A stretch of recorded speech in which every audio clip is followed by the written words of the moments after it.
Seorang leader itu mampu memotivasi, mampu menarasikan program-programnya, kemudian bagaimana pengikutnya bisa tergerak untuk melakukan pekerjaan-pekerjaan untuk mencapai tujuan bersama.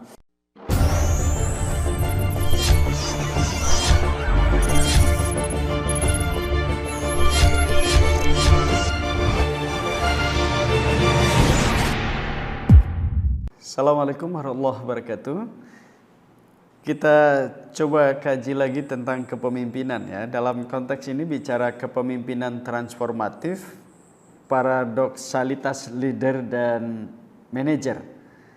Kita akan coba kaji perbedaan itu dan tentu bagaimana kepemimpinan tidak hanya menetapkan program-program yang ada di organisasi ya. Baik, saya coba kutip pandangan John P. Kotter ya, bahwa kepemimpinan dan manajemen kemudian relevansinya itu ada tiga hal yang mendasari perbedaannya. Bagi John P. Kotter yang kemudian juga tertulis pada buku What Leader Really Do, ada tiga hal yang mendasari perbedaan antara manajemen dan kepemimpinan. Manajemen itu terkait dengan perencanaan dan anggaran, kata John. Sementara kepemimpinan terkait dengan memberikan arah. Jadi ada dua hal yang berbeda ya. Kalau manajemen itu hanya bicara persoalan perencanaan yang dibuat lalu anggarannya berapa, tetapi kepemimpinan itu bisa memberikan arah apa yang harus dilakukan dan apa yang seharusnya tidak dilakukan. Ya, lalu kemudian yang kedua, manajemen terkait dengan pengorganisasian dan staffing, sedangkan kepemimpinan terkait dengan menselaraskan orang. Jadi ketika dalam konteks pengorganisasian di fungsi-fungsi manajemen itu ada yang lebih populer itu ada POAK ya, planning, organizing, actuating, and controlling. Pada pengorganisasian itu paling tidak dua hal kan, staffing itu bagaimana seorang pemimpin itu akan melakukan the right man on the right place atau the right job. Lalu yang kedua melakukan penugasan tentang pekerjaan yang harus dilakukan pada konsekuensi yang pertama tadi itu, the right man on the right job tadi itu. Jadi seorang pemimpin akan melakukan penselarasan orang di situ. Siapa yang tepat dan melakukan apa, untuk apa. Lalu kemudian yang terakhir, manajemen menghadirkan kontrol dan pemecahan masalah, sementara kepemimpinan itu menghadirkan motivasi. Jadi ada dua hal yang berbeda. Seorang pemimpin itu kata kuncinya itu kan bagaimana mampu mempengaruhi orang lain, mampu menggerakkan mereka, mampu memotivasi mereka untuk melakukan sesuatu yang diarahkan oleh seorang pemimpin. Sehingga kalau kita melakukan komparasi, perbandingan antara seorang manajer dan pemimpin, apa yang berbeda? Perbedaan perilaku manajerial. Tadi saya sampaikan, seorang manajer itu hanya melakukan program-program yang sudah ditetapkan. Misalnya ada 5 dalam 1 tahun, maka ketika dia mampu menyelesaikan 5 program ini, itu dianggap berhasil seorang manajer. Ya, tetapi seorang pemimpin tidak begitu. Ya, dia mampu untuk menentukan mana yang harus dilakukan dan mana yang tidak harus dilakukan. Ya, kemudian sehingga yang kedua perbedaan fungsional tadi itu ya, berbeda antara seorang manajer dengan seorang pemimpin. Kemudian yang ketiga perbedaan minat. Ya, tadi saya sampaikan seorang leader itu mampu memotivasi, mampu menarasikan program-programnya, kemudian bagaimana pengikutnya bisa tergerak untuk melakukan pekerjaan-pekerjaan untuk mencapai tujuan bersama. Perbedaan dalam membangun pengaruh, karena seorang pemimpin tadi itu core-nya adalah pada daya pengaruh itu ya. Tapi kalau manajer itu ya hanya hubungan organisasional saja. Perbedaan dalam pola pikir yang terakhir. Ini seorang pemimpin itu mampu membangun mindset untuk bagaimana pengikut-pengikutnya dalam organisasi itu mampu berpartisipasi dengan baik. Sehingga kalau saya juga meminjam istilah yang dibuat oleh Joe Reynolds, manajemen menentukan nada tubuh organisasi, sedangkan kepemimpinan adalah jiwa kekuatan mendorong dan menarik yang memampukan masing-masing bagian untuk memberikan satu kontribusi yang berarti untuk keseluruhan organisasi. Jadi ini dua hal yang berbeda ya. Jadi seorang manajer itu hanya bagaimana dia tadi yang saya sebut menentukan nada-nada yang ada pada organisasi itu, tapi kemudian seorang pemimpin itu mampu menggerakkan bagian-bagian dari organisasi itu untuk berkontribusi bagi keseluruhan organisasi. Sehingga seorang pemimpin itu bagi Ju yang pertama, leaders focus on result. Para pemimpin itu fokus pada hasil.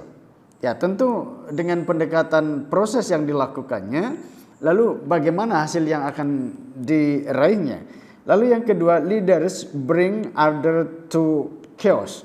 Ya, para pemimpin itu membawa keteraturan pada keadaan yang kacau.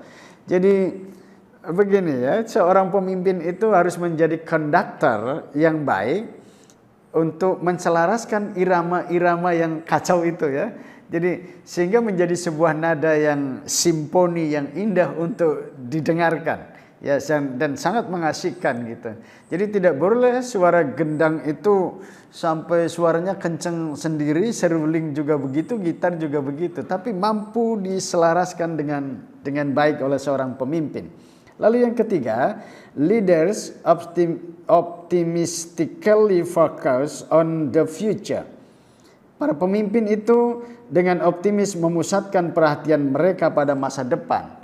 Jadi visioner, pandangannya tidak untuk hari ini tetapi untuk masa depan. Leaders calculate risk. Para pemimpin itu mengambil risiko yang telah diperhitungkan. Ya, jadi dia mampu untuk mengambil tindakan-tindakan yang tidak linier gitu, tetapi tentu risikonya sudah diperhitungkan. Leader nurture excellence, ya. Para pemimpin itu memelihara keunggulan. Jadi ada nilai distintif, ada nilai yang berbeda, ada kualitas yang ingin dicapai yang berbeda gitu antara satu misalnya perusahaan tertentu dengan perusahaan yang lain. Yaitu yang kemudian tadi saya sampaikan tidak terjebak pada zona nyaman itu. Kemudian perbandingan antara para pemimpin dan para manajer itu lebih lanjut ingin saya sampaikan bahwa pertama, leaders anticipate change. Para pemimpin itu mengantisipasi perubahan. Ya, apa yang akan terjadi 5 tahun, 10 tahun yang akan datang itu bisa diantisipasi dengan baik oleh seorang pemimpin. Maka tadi saya sampaikan seorang pemimpin itu harus visioner, tidak hanya berpikir untuk hari ini. Tetapi manajer react to change. Para manajer bereaksi terhadap perubahan. Jadi menunggu perubahan yang terjadi baru kemudian dia bereaksi. Tidak antisipatif sifatnya. Yang kedua, leaders inspire commitment to the mission. Para pemimpin itu menginspirasi komitmen pada misi. Sedangkan manajer itu mengorganisasikan orang dan sistem-sistem guna mencapai misi. Ya, jadi ada dua hal yang berbeda ya. Kemudian yang ketiga, para pemimpin itu melakukan transformasi di antara paradigma-paradigma. Ya, seorang manajer melakukan pengendalian dan pemeliharaan dalam lingkup paradigma yang berlaku. Jadi dia hanya terjebak pada persoalan program-program yang ada saja gitu. Ya, lalu yang berikutnya, yang keempat, para pemimpin itu mempunyai pengikut-pengikut, para manajer mempunyai pegawai. Beda antara pengikut dengan pegawai. Pegawai itu sangat terikat ya oleh program-program yang dibuat, bahkan seperti mesin tadi itu. Tapi seorang pengikut akan terinspirasi oleh pengaruh yang dibuat oleh seorang pemimpin. Para pemimpin efektif dalam berhubungan dengan orang-orang, para manajer efisien dengan sistem-sistem. Jadi bagaimana mampu menggerakkan orang untuk berpartisipasi, itu sifat seorang pemimpin. Kemudian para pemimpin memberdayakan wewenang, otoritas, sedangkan manajer mendelegasikan tanggung jawab. Ya, dan yang terakhir, pemimpin berpikir secara global, gambaran besar. Para manajer itu berpikir secara linear, langkah demi langkah. Ya, sehingga kalau kemudian coba kita relevansikan antara kepemimpinan dan manajemen, memang antara kepemimpinan dan manajemen itu bahwa kesuksesan seorang pemimpin dalam melaksanakan tugasnya tidak terutama ditentukan oleh keterampilan technical skill yang dimilikinya, akan tetapi ditentukan oleh keahlian menggerakkan orang lain untuk bekerja dengan baik. Jadi seorang pemimpin itu tadi itu kemampuan memiliki daya pengaruh menggerakkan orang untuk melakukan sesuatu supaya kemudian tujuan itu bisa dilaksanakan dengan baik. Jadi ada partisipasi di situ. Ya, substansi dari manajemen adalah kekuatan yang mengarahkan satu usaha dan bertanggung jawab atas sukses dan kegagalan penggerak, yaitu pemimpin organisasi tersebut. Bahkan seorang pakar Mulyono menentukan manajemen dan kepemimpinan itu dengan pertama, manajemen itu inti dari administrasi. Jadi kalau ini lingkaran administrasi, maka inti dari administrasi itu adalah manajemen. Dan core atau inti dari manajemen itu adalah leaders, kepemimpinan. Ya, sehingga yang kedua, kepemimpinan adalah inti dari manajemen dan administrasi menurut Mulyono. Sehingga ketiga kemudian, kepemimpinan menduduki fungsi kardinal dan sentral dalam organisasi, manajemen maupun administrasi, karena leader itu menjadi intinya. Ini saya kira relevansi kepemimpinan dan manajemen. Lalu kegiatan-kegiatan manajerial tentu yang populer kita sebut dengan fungsi-fungsi manajemen itu, pertama ada planning, lalu yang kedua organizing, perencanaan, pengorganisasian, lalu kemudian pengarahan, dan terakhir itu ada pengawasan. Ini yang kemudian sering kita sebut dengan fungsi-fungsi manajemen.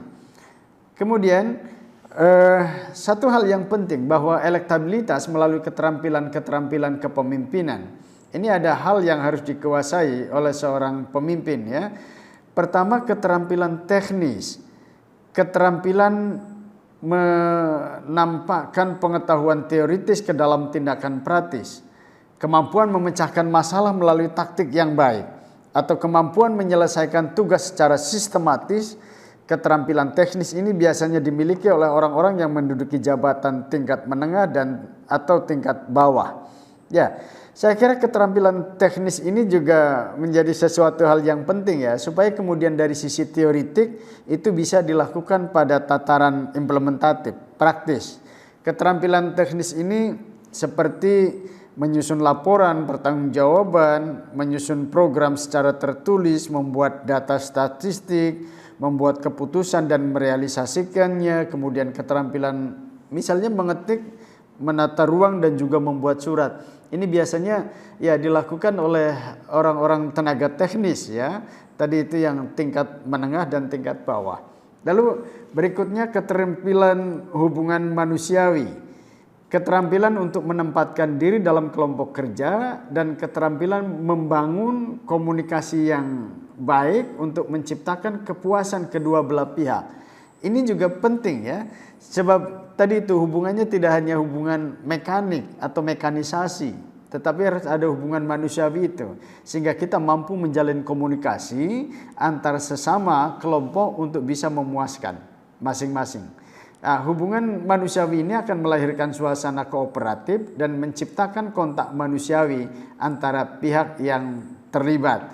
Ya, sehingga di situ ada hubungan manusiawi, ada kerjasama yang harmonis, ya. Sehingga keterampilan hubungan manusiawi ini misalnya bisa dilakukan melalui keterampilan menempatkan atau menetapkan diri dalam kelompok, dia bisa beradaptasi.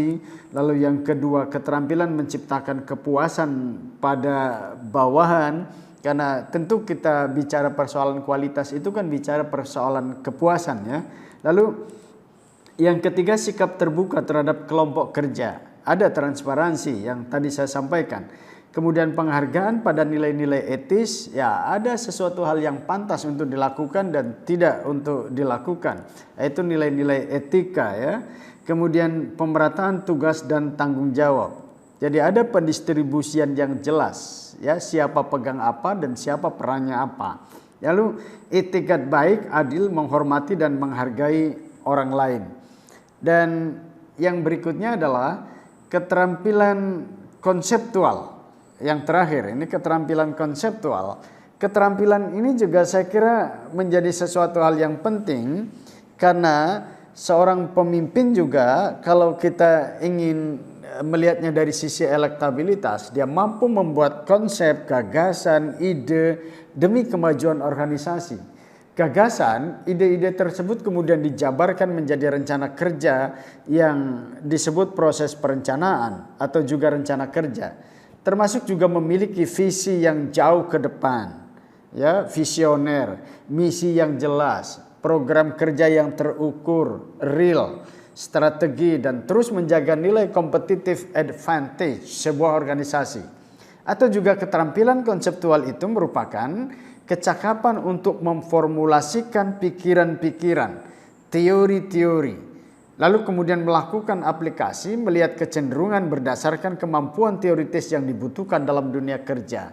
Jadi tidak hanya dia bicara persoalan teori-teori, tetapi teori ini mampu dilaksanakan dengan baik pada tataran implementatif. Karena konsep-konsep, ide-ide, gagasan-gagasan, visi ini juga penting. Ya, ketika seorang pemimpin ingin membawa organisasi ini ke arah yang lebih baik. Ya, saya kira ini beberapa hal yang ingin saya sampaikan dan ini yang membedakan antara seorang manajer dengan seorang leader, seorang pemimpin. Ya, seorang pemimpin itu tidak hanya terjebak pada persoalan-persoalan teknis ya, tetapi dia mampu mendelegasikan program-program ini dengan baik kepada orang lain. Terima kasih. Mohon maaf. Assalamualaikum warahmatullahi wabarakatuh.